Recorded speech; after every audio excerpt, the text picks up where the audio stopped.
अच्छा, आपके पास ये है monetary policy. Monetary fiscal policy के बाद है मॉनेटरी पॉलिसी। मॉनेटरी पॉलिसी के कुछ टूल्स होते हैं और कुछ इसकी टाइप्स होती हैं, कुछ टूल्स होते हैं। ठीक है, मॉनेटरी पॉलिसी क्या होती है? सबसे पहले तो the demand side of economic policy refers to the actions undertaken by a nation's central bank to control money supply and achieve macroeconomic goals that promote sustainable economic growth। वो तमाम attempts जो इसलिए किए जाएं ताकि जो मनी सप्लाई है, जो मनी सर्कुलेशन है, उसको कंट्रोल किया जाए। मनी सप्लाई को, मनी सर्कुलेशन को कंट्रोल करने के लिए किसी भी कंट्री का सेंट्रल बैंक यानी मरकजी बैंक जो अटेम्प्ट्स करता है, जो एक्शन करता है, उसको कहा जाता है मॉनेटरी पॉलिसी। ठीक है, मनी से मिलता जुलता है मॉनेटरी पॉलिसी। मेरा ख्याल है कि अब आपकी क्लासेस जो है वो फिजिकल होंगी इसके बाद। ये आपकी लास्ट क्लास थी जो सैटरडे के दिन होनी थी ऑनलाइन। अब आपकी क्लासेस फिजिकल हैं। अब फिजिकली आपको आना होगा। मेरे ख्याल में कल से हैं क्लासेस आपकी, है ना?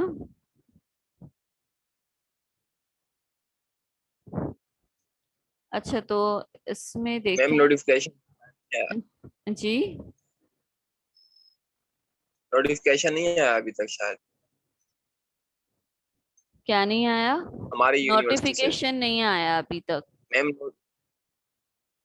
अच्छा, मैं तो ये कहा गया है कि भाई अभी फिजिकल होंगी क्लासेस। देखें अब आ जाएगा आपको भी नोटिफिकेशन। तो मैम लेकिन आपका क्लास ऑनलाइन ही होगा। जी, आपका क्लास तो ऑनलाइन ही होगा। ऑनलाइन हो क्लास, ये नहीं कह सर, रहे हैं? मैं नहीं, मैं तो कह रहा हूँ आपका क्लास तो ऑनलाइन ही होगा, कुछ भी हो जाए। नहीं, मेरी क्लास भी फिजिकल होगी। मैं ये बता रही हूँ आपको, आपको पता नहीं है शायद। सारी क्लासेस अब फिजिकल होंगी।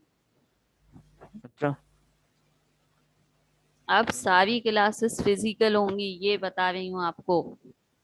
Okay ma'am. समझ आई? यस, लेकिन आपका पेपर तो हम ऑनलाइन ही देंगे। जी, आप जी क्या फरमा रहे हैं आप? क्यों आवाज नहीं आ रही मैम? मैं कह रहा आवाज हूँ नहीं, आपका आवाज नहीं आ रही। अभी आ रही है, देखें। मैं कह रहा हूँ मैम, आपका पेपर तो हम ऑनलाइन ही देंगे। आपकी आवाज नहीं आ रही है, चलें रहने दें।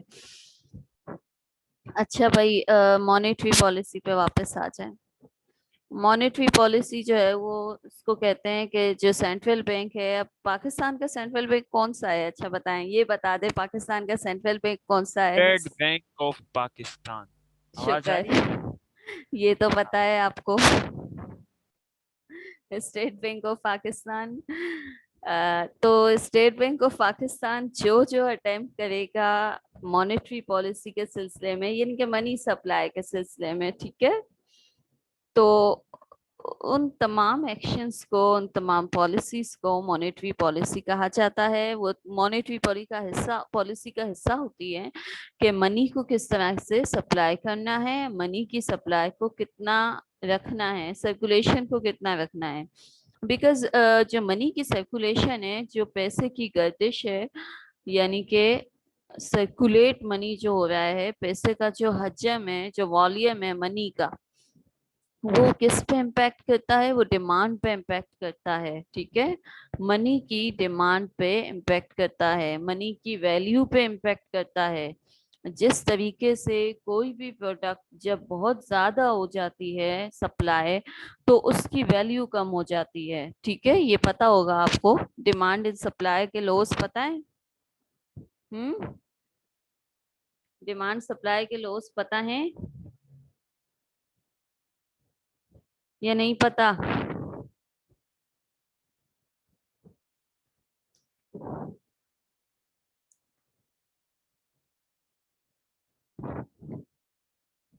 ओफो,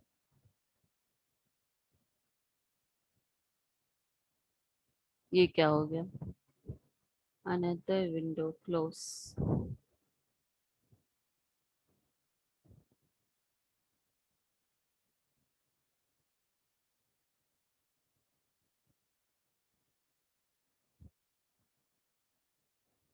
अच्छा, तो डिमांड और सप्लाई जिस तरीके से दूसरी चीजों की होती है कि अगर कोई चीज बहुत ज्यादा सप्लाई की जाए तो उसकी वैल्यू कम हो जाती है, इसी तरीके से उसकी वैल्यू जो है वो गिर जाती है उस चीज की। अगर एक ही चीज रिपीटेडली बहुत ज्यादा जो है वो अवेलेबल हो लेकिन उसकी डिमांड ना हो तो उसकी वैल्यू को कम रखना पड़ता है ताकि उसकी डिमांड में क्या हो जाए, इजाफा हो जाए। ठीक है। लेकिन अगर किसी चीज की भी डिमांड ज्यादा होती है और उसकी सप्लाई कम होती है तो उसकी प्राइस जो है, उसकी जो वैल्यू है, मॉनेटरी वैल्यू है, वो बढ़ जाती है। तो these laws are similar, are same for money supply as well. Money supply और डिमांड पर ये जो लॉज हैं ये बिल्कुल एज इट इज अप्लाई होते हैं। अगर मनी बहुत ज्यादा सप्लाई कर देंगे, बाजार में बहुत ज्यादा पैसा आ जाएगा तो मनी की वैल्यू गिर जाएगी। और अगर मनी को जो है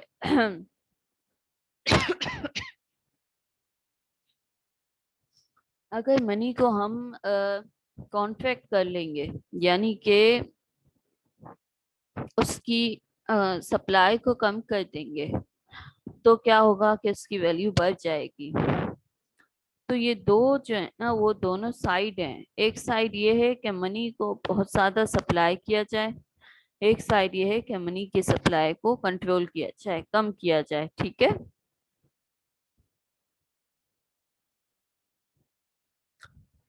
Monetary policy is the process of drafting, announcing, implementing the plan of actions taken by the central bank, currency board, or other competent monetary authority of a country that controls the quantity of money in an economy and the channels by which new money is supplied। ये बता रहे हैं कि monetary policy का जो process होता है उसमें क्या क्या शामिल है कि सबसे पहले ड्राफ्टिंग, यानी कि लिखना, पॉलिसी बनाना। फिर अनाउंसिंग, यानी इसके बारे में इन्फॉर्म करना सबको। फिर इम्प्लीमेंटिंग, यानी कि इसको इम्पोज करना, उसको प्रैक्टिकल में लेके आना। ये तमाम एक्शन प्लान है उसका पूरा, मॉनेटरी पॉलिसी का।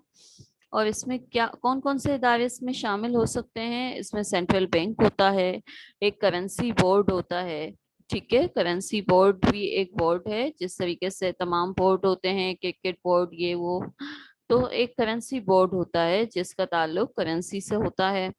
और अदर कॉम्पिटेंट मॉनेटरी अथॉरिटी, और जो मॉनेटरी अथॉरिटी अगर कोई है किसी भी कंट्री में, कोई अथॉरिटी बनाई हुई है तो वो भी इसमें होगी शामिल। ठीक है, एक्शन प्लान को इम्प्लीमेंट करने में। Debt controls the quantity of money in an economy. सबका मकसद क्या होता है कि कंट्रोल करना है मनी की क्वांटिटी को, मनी की क्वांटिटी को कंट्रोल करना, मनी की सर्कुलेशन को कंट्रोल करना। ठीक है। And the channels by which new money is supplied, और कौन से चैनल हमें अडॉप्ट करने हैं, हमें किस तरीके से न्यू मनी सप्लाई करनी है, ये सब कुछ। Monetary policy consist of the management of money supply and interest rates। Monetary policy में क्या क्या शामिल है अब देखें। अगर आपको इसमें कुछ ना समझ आए तो आप पूछ सकते हैं। अभी तक जितनी भी क्लासेस हुई हैं आप लोग पूछते कुछ नहीं हैं। तो बहरहाल दो चीजें होती हैं इसमें, एक तो मनी सप्लाई को कंट्रोल करना, एक इंटरेस्ट रेट को कंट्रोल करना। Aimed at meeting macroeconomic objectives such as controlling inflation। मकसद क्या होता है कि जो मैक्रो इकोनॉमिक के ऑब्जेक्टिव्स हैं उनको कंट्रोल करना, यानी कि इन्फ्लेशन को, महंगाई को कंट्रोल करना। मॉनेटरी पॉलिसी, फिस्कल पॉलिसी, दोनों के ऑब्जेक्टिव्स तकरीबन मिलते जुलते हैं। इकोनॉमिक ग्रोथ, कंजम्पशन, लिक्विडिटी, ये तमाम चीज़ें मिलती जुलती हैं, लेकिन जो पॉलिसी है इट्सेल्फ वो अलग है। ठीक है, फिस्कल पॉलिसी अलग है। फिस्कल पॉलिसी का ताल्लुक टैक्स से है, फिस्कल पॉलिसी का ताल्लुक गवर्नमेंट की स्पेंडिंग से है, लेकिन जो मॉनेटरी पॉलिसी है उसका ताल्लुक सिर्फ मनी की सप्लाई से है। ठीक है, मनी की सप्लाई और उसके साथ इंटरेस्ट रेट्स, यानी कि सूद की शरह जो बैंकों में होती है। सूद की शरह बहुत ज्यादा असरअंदाज होती है।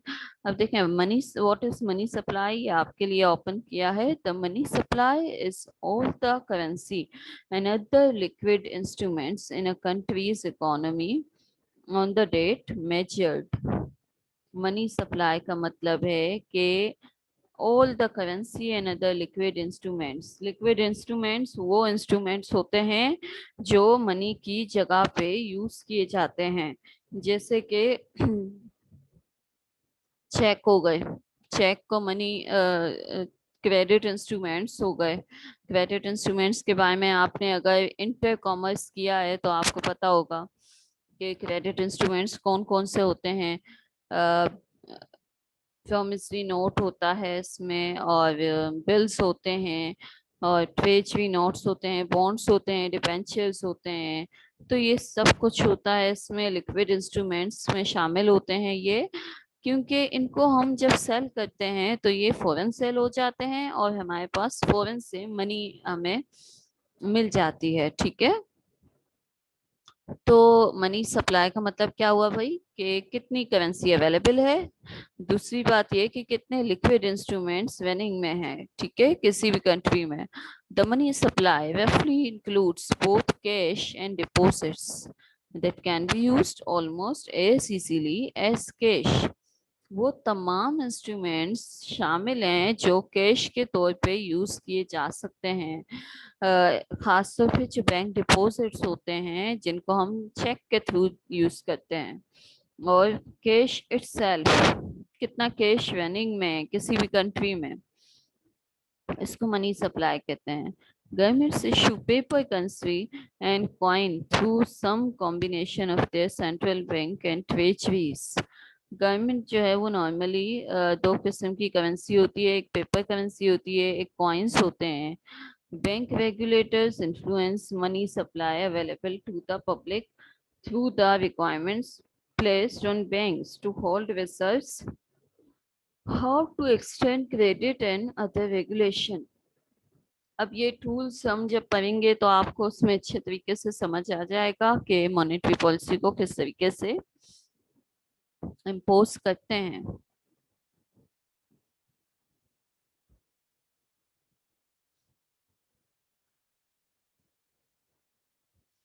Economists analyze the money supply and develop policies involving around it through controlling interest rates, increasing decreasing amount of money flowing in the economy। वही बात आ गई दोबारा कि इंटरेस्ट को कंट्रोल किया जाए और मनी फ्लो को कंट्रोल किया जाए। ठीक है, इंटरेस्ट अगर हाई होगा तो इन्वेस्टमेंट का रेट कम हो जाएगा। बताएं कैसे। अगर हाई इंटरेस्ट होगा तो जो लोन होंगे वो महंगे हो जाएंगे। जब लोन्स महंगे हो जाएंगे तो जितने भी लोन लेने वाले होंगे, जो बोरोअर्स होंगे, वो कम लोन लेंगे। ठीक है, क्योंकि इंटरेस्ट रेट हाई हो जाएगा। तो जो कॉर्पोरेट सेक्टर है, जो बिजनेस सेक्टर है, वो लोन ज्यादा नहीं लेंगे। जब वो लोन नहीं लेंगे तो उनके पास मनी नहीं आएगी। जब मनी नहीं आएगी तो मनी कंट्रोल हो जाएगी। ठीक है, दूसरी तरफ अगर इंटरेस्ट रेट को लॉक किया जाए, नीचे किया जाए, तो मनी सप्लाई ज्यादा हो जाएगी। ठीक है, public and private sector analysis is performed because of the money supply's possible impact on price level inflation and business cycle. Public और प्राइवेट सेक्टर का एनालिसिस किया जाता है, पूरा तज्जिया किया जाता है मनी सप्लाई को कंट्रोल करने से पहले, ठीक है। In the US, the Federal Reserve Policy is the most important deciding factor in the money supply. अब ये फेडरल रिजर्व पॉलिसी है मनी की सप्लाई में, यूएस की बात कर रहे हैं कि भाई मनी की सप्लाई में जो फेडरल रिजर्व पॉलिसी है उसका बहुत ज्यादा रोल होता है। The money supply is also known as money stock. Money supply, money stock, both are same. Effect of money supply on the economy. Money supply का क्या इम्पैक्ट होता है इन्वेस्टमेंट पर? Increase in the supply of money typically loss interest rates. अगर आप money की supply में इजाफा कर देंगे तो आपका जो इंटरेस्ट रेट है मनी सप्लाई हाई होने की वजह से इंटरेस्ट रेट कम हो जाता है, which in turn generates more investment. Investment ज्यादा होती है, ठीक है। जब इंटरेस्ट रेट लो होता है तो इन्वेस्टमेंट बढ़ती है and puts more money in the hands of consumers. Investment के बढ़ने से कंज्यूमर्स के पास पैसे आ जाते हैं, उनके पास पैसे कैसे आएंगे? जब इन्वेस्टमेंट बढ़ेगी तो एम्प्लॉयमेंट बढ़ेगी, एम्प्लॉयमेंट बढ़ेगी तो कंज्यूमर्स जो हैं उनके हाथ में मनी होगी, thereby stimulating spending. Businesses respond by ordering more raw materials, increasing production. High interest rate की वजह से जो इन्वेस्टमेंट है वो बढ़ती है, प्रोडक्शन बढ़ती है, डिमांड बढ़ती है, रॉ मटेरियल की डिमांड बढ़ती है, लेबर की डिमांड बढ़ती है। The opposite can occur if the money supply falls और when its growth rate declines. दूसरी तरफ अगर मनी सप्लाई को आप जो है वो कम कर दें तो ये सब उलट हो जाएगा। मनी सप्लाई कम होने से क्या होगा? इंटरेस्ट रेट हाई होगा, इंटरेस्ट रेट हाई होगा तो जो बिजनेस की एक्टिविटीज हैं वो रुक जाएंगी, वो ज्यादा एक्सपेंड नहीं हो पाएंगी। Change in the money supply has long been considered to be a key factor in driving macroeconomic performance and business cycles. Money supply एक बहुत ही स्ट्रॉन्ग फैक्टर कह सकते हैं, एक की फैक्टर है जिसके थ्रू आप मैक्रो इकोनॉमिक की जो परफॉर्मेंस है, जो बिजनेस के साइकिल हैं, उन तमाम चीजों को कंट्रोल करते हो। Macroeconomic schools of thought that focus heavily on the role of money supply include अब ये इसमें थ्योरीज बताई हुई हैं, देखें फिशर की थ्योरी है, ऑस्ट्रियन बिजनेस साइकिल थ्योरी है, ये मनी की थ्योरी है। Historically, measuring the money supply has shown that relationship exists between it and inflation and price levels. ये कहते हैं कि एक रिलेशनशिप है और नो डाउट रिलेशनशिप है, क्योंकि जब मनी सप्लाई हाई होती है तो इन्फ्लेशन बढ़ जाता है, ठीक है, और प्राइस लेवल हाई हो जाता है। मनी सप्लाई बढ़ने से इन्फ्लेशन बढ़ता है, ठीक है, महंगाई बढ़ जाती है। However, since 2000, these relationships have become unstable, reducing their reliability as a guide for monetary policy. अच्छा, सम टाइम ऐसा नहीं भी होता, कुछ फैक्टर और भी इंक्लूड हो जाते हैं तो वो रिलेशनशिप जो है वो उस तरीके से बिल्ड नहीं हो पाता है जैसे ये बता रहे हैं।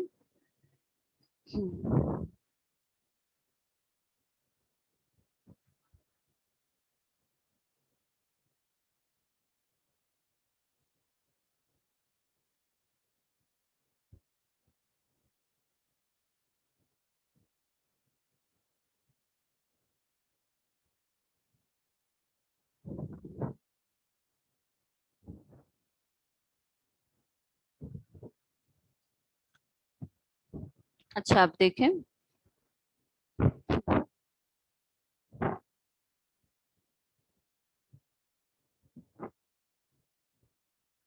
Types of monetary policies. Monetary policies की टाइप्स हैं, जिस तरीके से हमने फिस्कल पॉलिसी की टाइप्स पढ़ी थी, इस तरीके से मॉनेटरी पॉलिसीज की भी दो टाइप्स हैं, एक एक्सपेंशनरी है, एक कॉन्ट्रैक्शनरी है। ठीक है। If a country is facing a high unemployment rate during a slowdown or a recession, recession की पहले बात कर रहे हैं कि सपोज अगर इकोनॉमी में रिसेशन आ गया है, ठीक है, इकोनॉमी में अगर रिसेशन होगा तो क्या होगा, the monetary authority can opt for an expansionary policy aimed at increasing economic growth and expanding economic activity। Recession की सूरत में एक्सपेंशनरी पॉलिसी को अडॉप्ट किया जाता है। As a part of expansionary monetary policy, the monetary authority often lowers interest rate। Recession का मतलब क्या है, पहले भी आपको बताया था कि रिसेशन का मतलब है अनएम्प्लॉयमेंट होना, रिसेशन का मतलब है डिमांड ना होना, डिमांड कम होना। ठीक है। रिसेशन का मतलब है इन्वेस्टमेंट ना होना। ठीक है। और रिसेशन का मतलब है कि लोन अवेलेबिलिटी ना होना, यानी कि तमाम नेगेटिव फैक्टर्स इन इकोनॉमी जब ज़्यादा हो जाएं तो वो रिसेशन को जन्म दे देते हैं। ठीक है। Policy aimed at increasing economic growth, तो एक्सपेंशनरी पॉलिसी को उन सूरत हाल में हम अमल में लेके आते हैं और उसका मकसद क्या होता है कि इकोनॉमी को ग्रो करना, इकोनॉमी की जो एक्टिविटीज हैं उनको एक्सपेंड करना।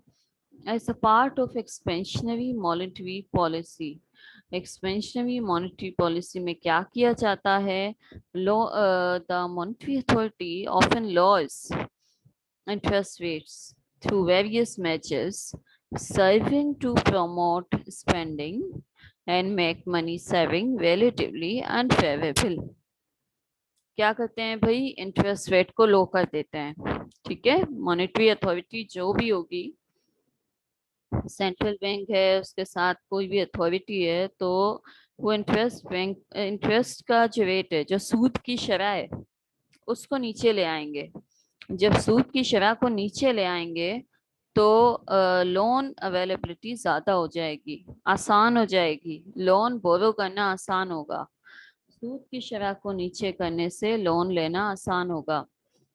सर्विंग टू प्रमोट स्पेंडिंग, जब लोन मिलेंगे, जब सूद की शरह कम होगी, जब लोन आसानी से अवेलेबल होंगे, क्रेडिट फैसिलिटी इजी होगी, तो क्या होगा कि जो इंटरेस्ट जो स्पेंडिंग है वो बढ़ जाएगी। ठीक है। कैसे बढ़ेगी, क्रेडिट फैसिलिटी की वजह से इन्वेस्टमेंट बढ़ेगी, एम्प्लॉयमेंट बढ़ेगी और उसके साथ साथ स्पेंडिंग बढ़ जाएगी। ठीक है। Increase money supply in the market aims to boost investment, और मनी सप्लाई का मकसद क्या होता है, इन्वेस्टमेंट को बढ़ाना, इकोनॉमी को बेहतरी की तरफ ले आना, रिसेशन से निकालना, बहरान से निकालना, ठीक है, क्राइसिस से निकालना। एंड कंज्यूमर स्पेंडिंग को बढ़ाना, इंक्रीज करना। कंज्यूमर स्पेंडिंग ऐसा हथियार है कि अगर वो रिसेशन में बढ़ जाए तो उससे क्या होगा, इकोनॉमी बूस्ट कर जाएगी। ठीक है। इकोनॉमी पॉजिटिवली ग्रो करेगी। Low interest rates mean that businesses and individuals can secure loans। Low interest rate वही बात आ गई कि जो बिजनेस हैं, जो इंडिविजुअल हैं, वो लोन ले सकते हैं ऑन कन्वीनियंट टर्म्स, आसान टर्म्स पे, टू एक्सपेंड प्रोडक्टिव एक्टिविटीज, ताकि वो अपनी प्रोडक्शन कर सकें and spend more on big ticket consumer goods.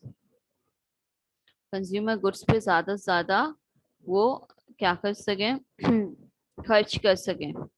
An example of this expansionary approach is the low to zero interest rates maintained by many leading economies across the globe since the 2008 financial crisis।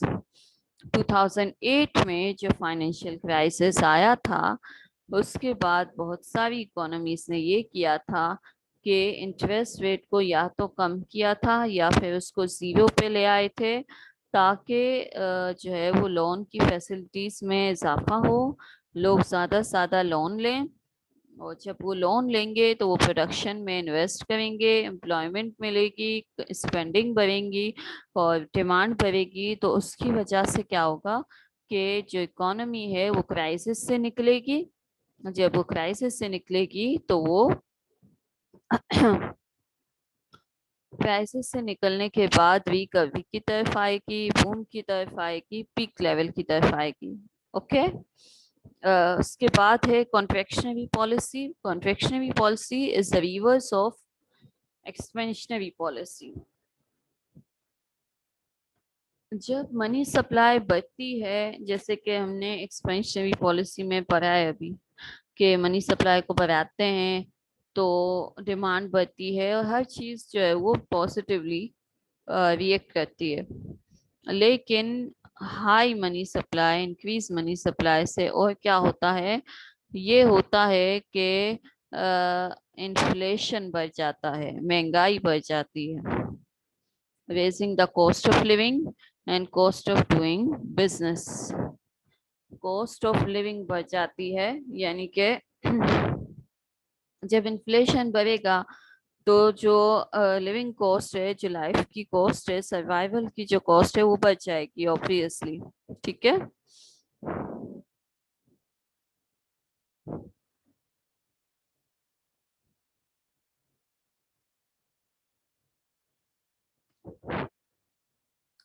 तो cost of living बढ़ जाती है, फिर क्या होता है भाई, slowing the growth of and cost of doing business, और बिजनेस करने की कॉस्ट भी बढ़ जाती है महंगाई की वजह से। एक तो आपने मनी सप्लाई इंक्रीज किया तो फिर डिमांड बढ़ गई, फिर डिमांड बढ़ते बढ़ते बढ़ते ये सूरत हाल हुई कि वो इन्फ्लेशन ने जो है ना वो इन्फ्लेशन को कॉल कर दिया। अब इन्फ्लेशन जब आ गया इकोनॉमी में तो महंगाई की वजह से क्या होता है कि जो पीपल हैं, जो बिजनेस कॉरपोरेट्स हैं, उनके लिए बिजनेस करना और आम शहरियों के लिए जिंदगी गुजारना दोनों मुश्किल हो जाएगा, क्योंकि कॉस्ट जो है वो बढ़ जाएगी, कीमतें बढ़ जाएंगी चीजों की, तो सबके लिए हर काम करना मुश्किल हो जाएगा, बाइंग सेलिंग करना मुश्किल हो जाएगा। Contractionary monetary policy, increasing interest rates and slowing the growth of money supply aims to bring down inflation। फिर क्या करते हैं भाई, जब ये देखते हैं कि महंगाई बहुत ज्यादा हो गई है तो ये करते हैं कि इंटरेस्ट रेट को नीचे लेके Excuse आते me, हैं। जी कुछ पूछ रहे हैं? मैं थोड़ा, जी मैम काम से जा रहा हूँ थोड़ा मैं। जी मैम मैं थोड़ा काम से जा रहा हूँ तो ऑफलाइन हो जाऊंगा मैं। ठीक है। आप जलाल हैं? आप नहीं, मैं सियार हैं? सिकंदर बात कर। ठीक है, ठीक है। ओके। ठीक है मैम।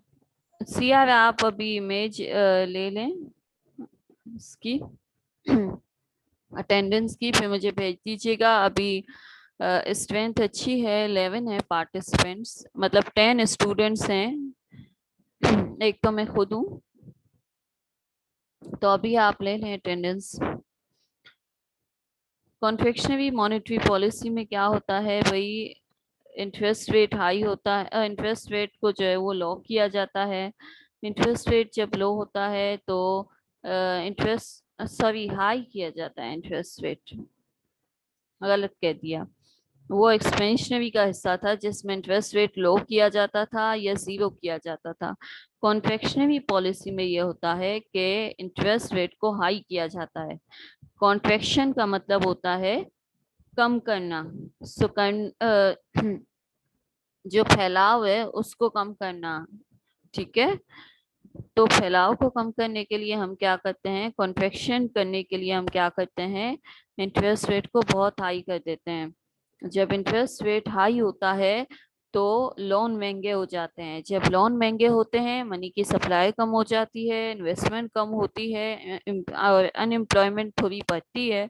डिमांड कम होती है, तो ये सारी चीजें मिलके जो इन्फ्लेशन है उसको पीछे की तरफ धक्का दे देती हैं। ठीक है, जब रोजगार कम होगा, जब डिमांड कम होगी, जब लोगों के पास पैसे कम हो जाएंगे, जब लोगों के पास लोन नहीं होंगे, जब वो इन्वेस्टमेंट नहीं कर सकेंगे, जब वो खरीद नहीं सकेंगे, परचेज नहीं कर सकेंगे, जब उनकी डिमांड की पावर को कम किया जाएगा, तो फिर क्या होगा कि जो महंगाई है ना, जो किस वजह से क्रिएट हुई है, हाई डिमांड की वजह से क्रिएट हुई है, वो महंगाई जो है उसकी कमर तोड़ेगी और वो टूट जाएगी और फिर वो कम हो जाएगी। ठीक है, डिमांड कम होने की वजह से लोगों के पास इतने पैसे ही नहीं होंगे कि वो खरीद सकें चीज, और जब हर चीज की डिमांड जब कम होगी तो जो महंगाई है, जो हर चीज की प्राइस लेवल बहुत ज्यादा हाई हो गया है, वो प्राइस नीचे आएगी।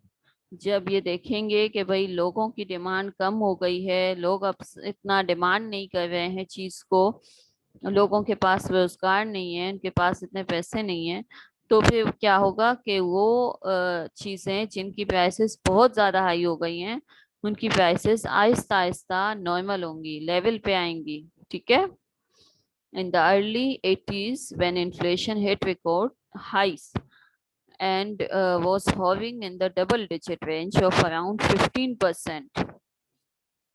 The Fed raised its benchmark interest rate to a record of 20%. 1980s की बात कर रहे हैं कि भाई 15% तक इन्फ्लेशन जो है वो आ गया था। महंगाई की शरह बताइए 15% थी इन्फ्लेशन की शरह।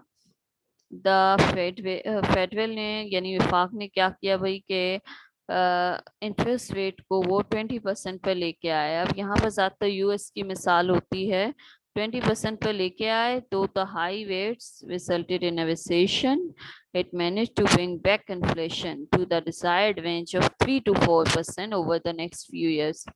उसके नतीजे में क्या हुआ कि 20% जब इंटरेस्ट रेट आ गया तो 3 से 4%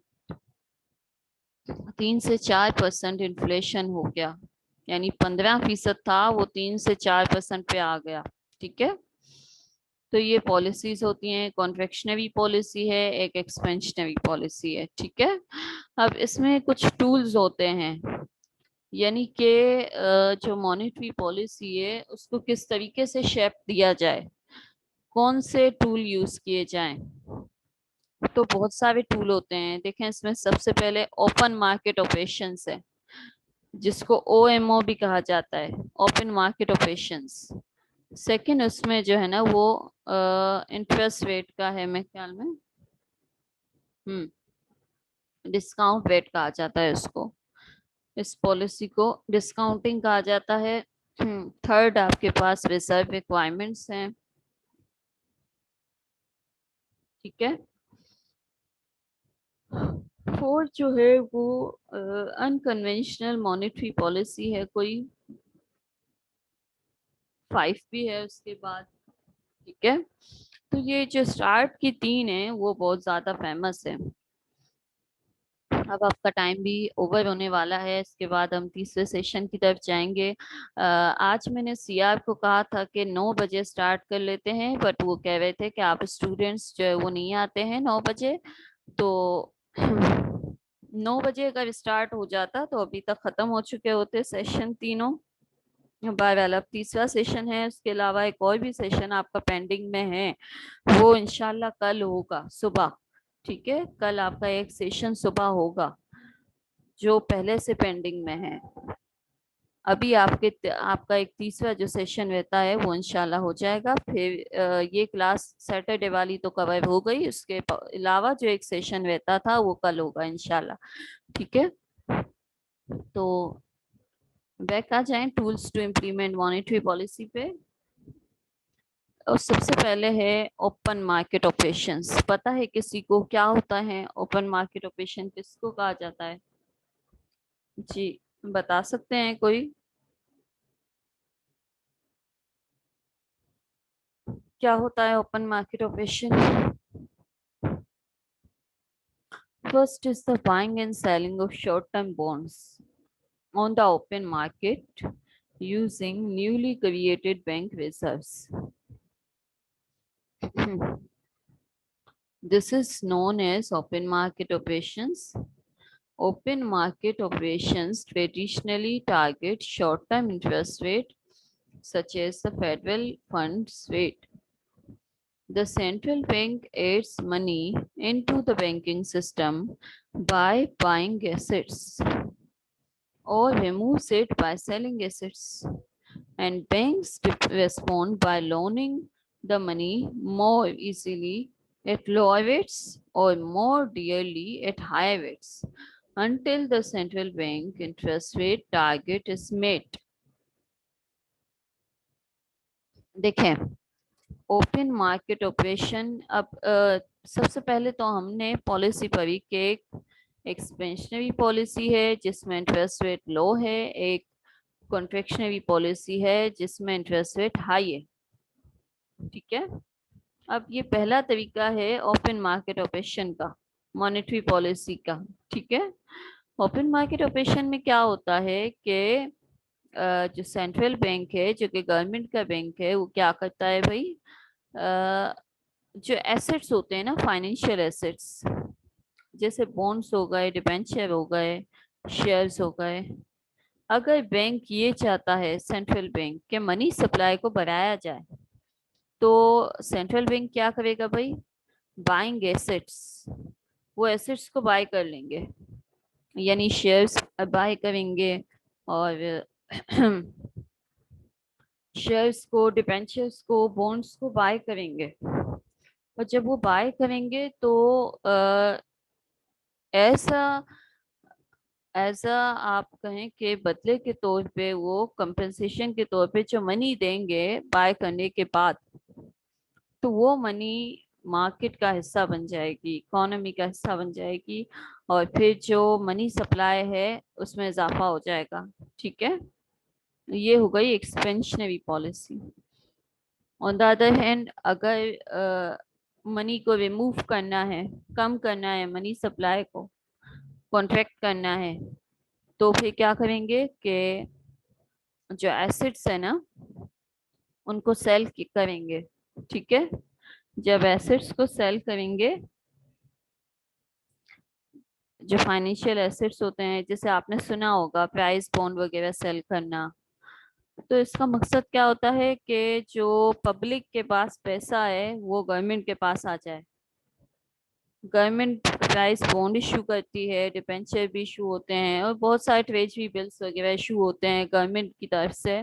तो इसका मकसद क्या होता है कि जो पब्लिक के पास ज्यादा पैसा है वो गवर्नमेंट के पास आ जाए, जो एक्स्ट्रा पैसा पब्लिक ने रखा हुआ है अपने पास वो गवर्नमेंट के पास आ जाए. जब वो गवर्नमेंट के पास आ जाता है पैसा, तो जो मनी सप्लाई है वो कम हो जाती है.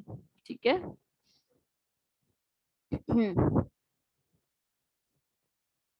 अच्छा, इसी तरीके से बताया हुआ है कि बैंक्स जो है वो क्या करते हैं, सेंट्रल बैंक की हिदायत के मुताबिक ओपन मार्केट ऑपरेशन में ही ये भी होता है, ये भी ओपन मार्केट ऑपरेशन का हिस्सा है कि बैंक क्या करते हैं, लोन देते हैं इजी लोअर रेट्स पे, कम से कम रेट पे. ठीक है, ताकि मनी सप्लाई को बढ़ाया जाए, या फिर हाई रेट पे ताकि मनी सप्लाई को कम किया जाए. तो दो चीजें हो गई कि या तो बाइंग सेलिंग ऑफ एसेट्स, या फिर provision of loans at high rate, low rate, according to the policy, according to the requirements. ठीक है, अब ये सेशन भी खत्म हो गया है, तीसरा होने वाला है सेशन. ठीक है,